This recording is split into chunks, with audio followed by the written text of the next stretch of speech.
9h21, nous allons faire de vous des gens qui savent vivre, ma bande d'indisciplinés, grâce à Sandrine Chenol, qui est avec nous ce matin, consultante en étiquette et protocole. Tout à fait. Bonjour. Bonjour, comment allez-vous? Ça va très bien vous-même? Bienvenue à l'émission. On veut toujours trop en faire. D'ailleurs, vous donnez des cours. Oui, je donne des cours tout à fait sur l'art de la table à l'Académie culinaire de Québec et de Montréal. Formidable. Et le prochain cours est le 17 décembre sur l'art de la table. Donc, avant l'arrivée des fêtes, comment... Très important. Comment se comporter. Est-ce que vous avez des classes pleines? Est-ce que encore aujourd'hui, on cherche à bien faire les choses? Ou ça s'est perdu? En plus. Vraiment, de plus en plus, les gens ont un désir de savoir faire les choses maintenant.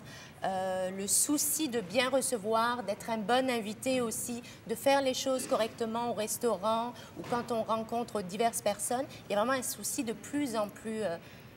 Mais c'est aussi important que quand tu reçois, même si des amis très intimes, tu aimes ça quand ils arrivent dans ta salle à dîner, dans ta somptueuse salle à dîner, ils arrivent, ils font « Oh, wow! Oh, tu as monté une belle table! » Tu sais, il y a quelque chose d'agréable dans le décorum.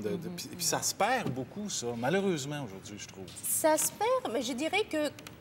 Il y a de l'espoir. Oui, mais l'espoir fait vivre. Il y a vraiment un beau souci de maintenant dresser de jolies tables. Il y a des accessoires de table qui nous permettent d'inviter du monde puis de faire des choses magnifiques sans trop en mettre non plus, parce qu'il faut que l'invité à table ait son espace. Des fois, on a des tables avec des décorations trop chargées.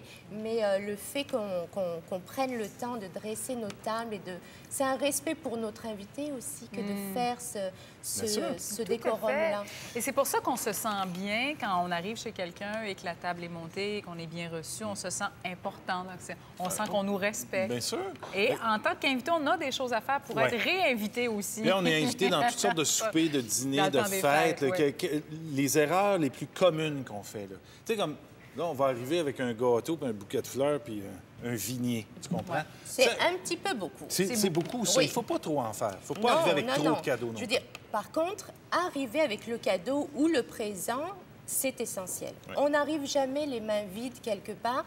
Vous êtes reçu. Il y a quelqu'un qui a pris sa journée pour cuisiner pour vous recevoir. Donc, arrivez moindrement avec un petit quelque chose. La bouteille de vin, c'est encore de mise? C'est de mise, mais moi, je dirais sortez de l'ordinaire un petit peu. C'est sûr que la bouteille de vin ou le bouquet de fleurs traditionnel, ça se fait toujours, c'est de base. Mais vous pouvez arriver avec des produits du terroir. Vous pouvez arriver avec des...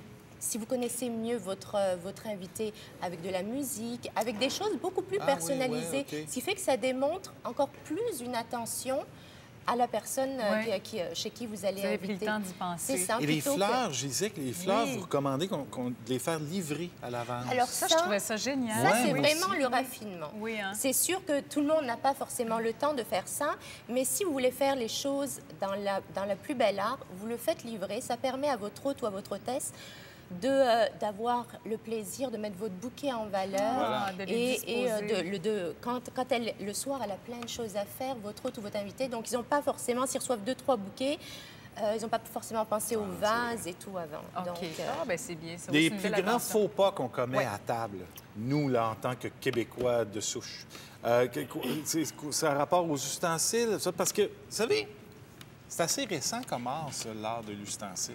Parce qu'il n'y a pas si longtemps que ça, on mangeait avec nos mains encore. Vrai ou faux? C'est tout à fait ça. Et c'était même...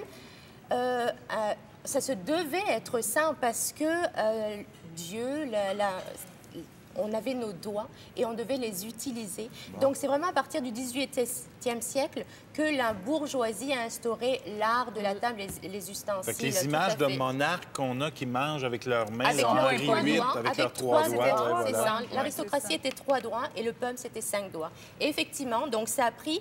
À l'origine, la fourchette était complètement rejetée. C'était presque un outil du diable. Et les trois fourches, c'était presque quelque chose qu'il ne fallait pas utiliser. Il fallait utiliser ce que Dieu nous avait donné.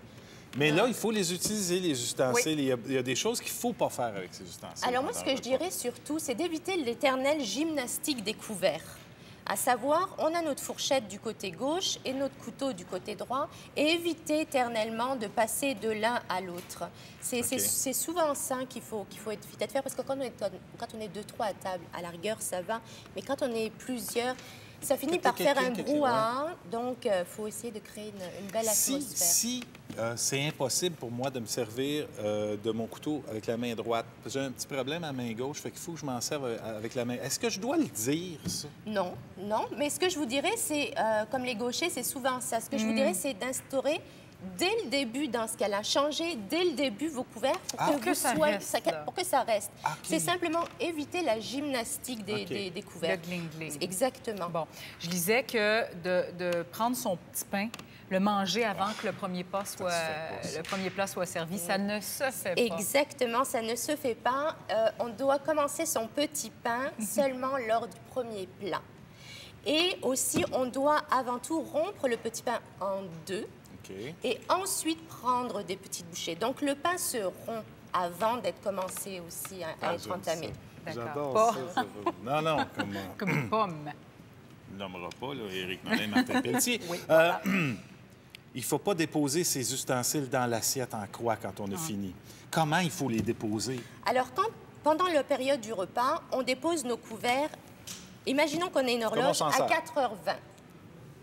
4h20, donc, oui, OK. Voilà. Oui. Et quand on a fini, on redépose nos couverts à 4h moins 20. Donc, c'est vraiment... Ouais, 10h moins 10. Oui, 10h moins 10, 10h OK, moins parfait. 10. Donc, c'est peut-être plus visuel. Okay, donc, on pose nos couverts en parallèle. En parallèle, ça, quand c'est j'ai on a terminé. fini. C'est vraiment le signe « j'ai fini ». D'accord. Et il y a plein d'histoires contradictoires. Est-ce qu'on doit terminer son assiette complètement? Est-ce qu'il faut en laisser un peu pour dire, mon Dieu, c'était beaucoup trop? Qu'est-ce qui se fait maintenant? Ou est-ce qu'on peut dire, j'en reprendrai encore? Si Alors, non, on ne peut pas dire, j'en reprendrai encore. On peut en laisser un petit peu dans son assiette, mais je veux dire, si votre hôtesse ou votre hôte a cuisiné toute la journée, l'honneur, c'est de finir son assiette. Okay. Et si on n'aime pas quelque chose? Bien, vous devez faire au moins une ou deux bouchées. Après ça, dire, j'aimerais continuer, mais je suis allergique. Ou quelque chose, inventer une histoire. Mais des choses comme ça, l'allergie, c'est sûr que si on vous propose des fruits de mer, vous ne pouvez pas mettre votre santé en danger. Donc, vous le dites de façon délicate à votre hôtesse. Et qui va sans doute se proposer de préparer quelque chose, mais vous lui dites simplement non, puis vous mangerez un peu plus de salade. Un peu plus avant ou un peu plus après. Mais, écoutez, c'est fascinant tout ça. Puis en même temps, c'est comme un cours d'histoire. Oui. Jusqu'à un certain point.